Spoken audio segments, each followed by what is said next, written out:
नमस्कार, बहुत स्वागत है आपका। बहुत सारी चीज़ें हमसे जुड़ते हैं, बिछड़ते हैं।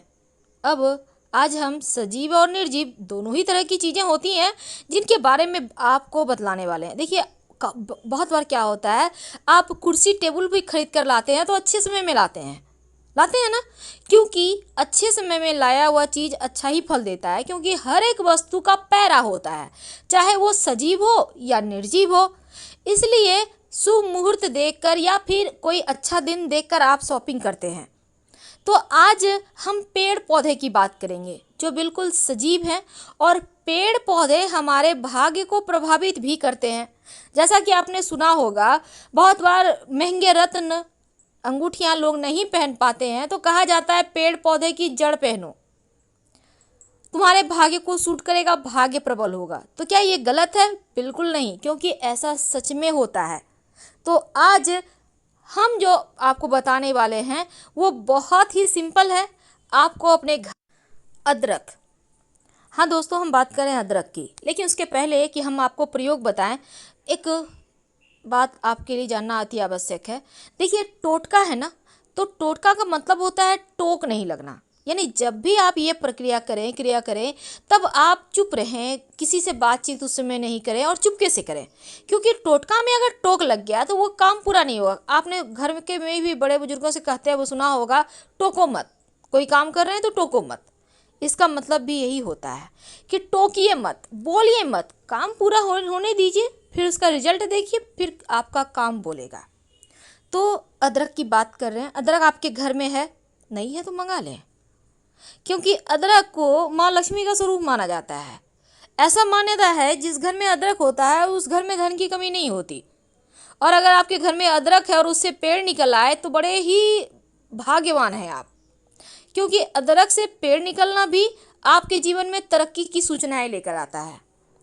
तो एक छोटा सा प्रयोग बताएंगे। अदरक को आप, वैसे तो ये प्रयोग आप किसी भी दिन कर सकते हैं, पर शनिवार का दिन चुन लें, मंगलवार का दिन चुन लें तो ज़्यादा अच्छा है। अदरक ले लें।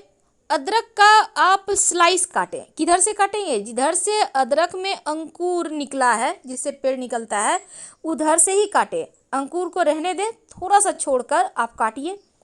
अब अंकुर वाले हिस्से में किसी भी चीज़ की, नुकीली चीज़ की मदद से आप कमल का पुष्प या फिर स्टार बना दें। अपनी मन की इच्छा बोलें। सारा जादू यहीं छिपा है। ये जो आपने अंकुर वाला हिस्सा काटा है ना, उसी में अदरक के स्लाइस लेनी है। जितनी मनोकामना उतनी स्लाइस। यानी आपकी विश अगर 3-4 है तो 3-4 स्लाइस लीजिए, लेकिन आपको लेना है ऊपर की तरफ से। बीच का हिस्सा लेने से फायदे नहीं होंगे, कम होंगे। अदरक के टुकड़े में जो हमने कहा अंकुर वाला हिस्सा, यानी जो मुंह होता है जिससे कि पेड़ उगता है, वो वाला हिस्सा ऊपर रखिएगा और नियमित रूप से हल्का सा पानी डालिए। ज़्यादा मत डालिएगा, नहीं तो गल जाएगा। और फिर जैसे ही इससे पेड़ निकल आएगा, अंकुर निकल आएगा, वैसे ही आपके जीवन की समस्या भी धीरे धीरे समाप्त होने लगेगी। जो अदरक का पेड़ होता है वो माँ लक्ष्मी को आकर्षित करने वाला पेड़ है। जीवन में सिर्फ खुशियाँ ही लाता है।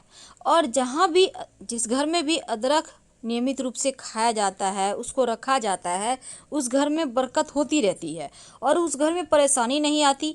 वैसे जो अदरक का पाउडर, सूखा हुआ और अदरक जिसको हम सौंठ कहते हैं, अगर अदरक का पाउडर भी एक कागज़ की पुड़िया में आप छिपा कर रखते हैं तो ये भी मनोकामनाओं को पूर्ण करने वाला होता है।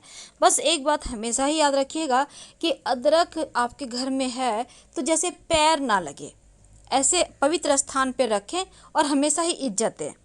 ये नहीं कि इधर उधर रखा हुआ है, पैर लग रहा है, वैसा नहीं कीजिएगा, क्योंकि ये बहुत ही ज़्यादा पावरफुल टोटका है। इस प्रयोग को कीजिए। और जब आप अदरक का स्लाइस काटेंगे तो उसमें शुभ मंगल प्रतीक चिन्ह बनाना है, जैसे कि ओम, स्वस्तिक का निशान, कमल का पुष्प और अंकुर वाला हिस्सा ऊपर रखें और मिट्टी में दबा दें। पर इस प्रयोग को करते समय चुप रहना है, इस बात का ध्यान रखिए। बातचीत नहीं कीजिएगा जिससे टोक ना लगे, चुपके से। फिलहाल विदा लेते हैं।